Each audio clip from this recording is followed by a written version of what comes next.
follow me on Twitch.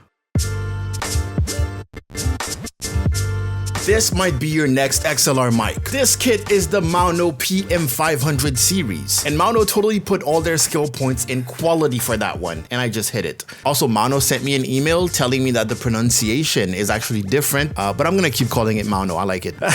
So when you open the box, it's the typical things. We have the mic stand, basically the base, that little arm thing, an amazing looking shock mount, plus a pop filter, and then we have the microphone itself. Full metal body. Full Metal Alchemist. Look at this bad boy. This is a 34mm large diaphragm microphone. Even the capsule is metal coated, which might be a normal thing. I don't know. All I know is that there's metal everywhere. Now let's talk about that pop filter. Probably one of the coolest I've ever seen. This is a custom for this microphone. Now, I don't like when things are not universal. You've heard me say it 1,000 times, but this is so cool. Look at it.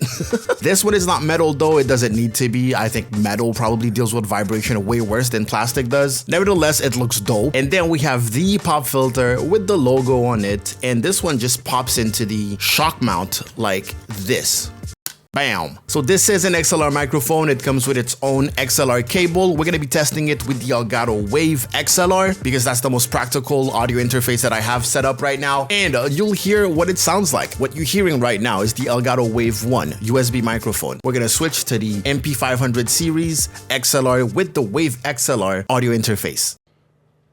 Yeah, of course I messed up the first recording. This is like a ritual for me at this point. Every time I'm testing a mic, I manage to mess up something. This is the Maono PM500 raw sound without any filters whatsoever. Hopefully that gives you a good idea of the clarity of this microphone, even if I come really close like that. Let me drop the voice real down. Even if I come close like that, I can tell you tune into 94.5 get level FM. So maybe it's good for ASMR. I don't know.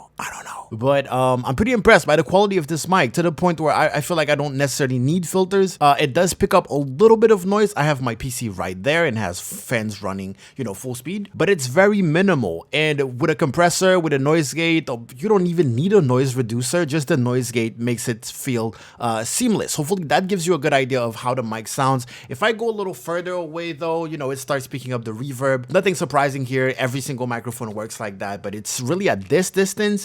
The pop filters, the plosive, the Peter Parkers are handled very well by the pop filter that is integrated. Let's test like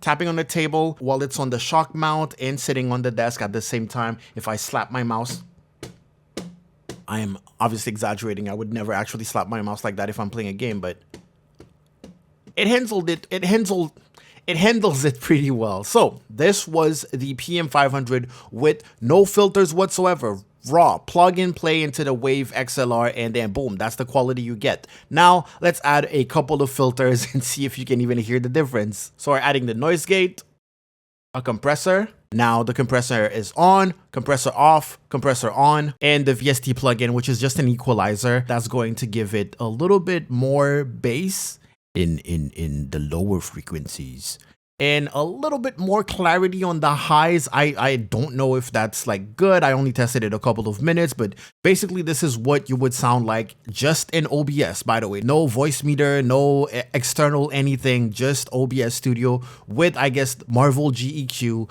which is going to be my EQ plugin. There you go. This is the sound you can get with this mic. I think that it's a pretty professional mic when it comes to, the build quality and everything, which is why it is not a cheap mic whatsoever. It's currently going for $150. So if you want to buy this, I would say that this mic is for people who are looking to launch like a professional-ish career, or maybe you just want to buy something nice for yourself. But if you do voiceovers, I think this is a pretty decent mic. If you want to do singing or, start your own home studio and you already have a mixer, I think this is a great investment. If you want to live stream, but you want to do it seriously, you really want to go and launch a career as a content creator, I think this is a great mic. If you bought a previous crappy XLR mic plus mixer bundle, I think this is an amazing upgrade, basically.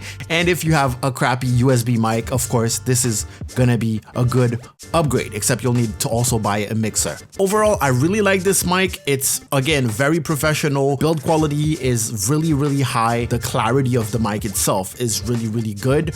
Better than most of my USB mics, and I like it. So let me know how it sounds for you. I gotta thank Maono for sending this mic. It's awesome. And I gotta thank you for watching this video and also for following me on Twitch. If you are looking for more tech reviews, but general stuff, not necessarily things that have to do with content creation, go follow my tech channel. Yes, I have a YouTube channel dedicated to tech reviews, so check it out. Other than that, I'll thank you for watching once again and tell you to go out there and make me proud. Get level out.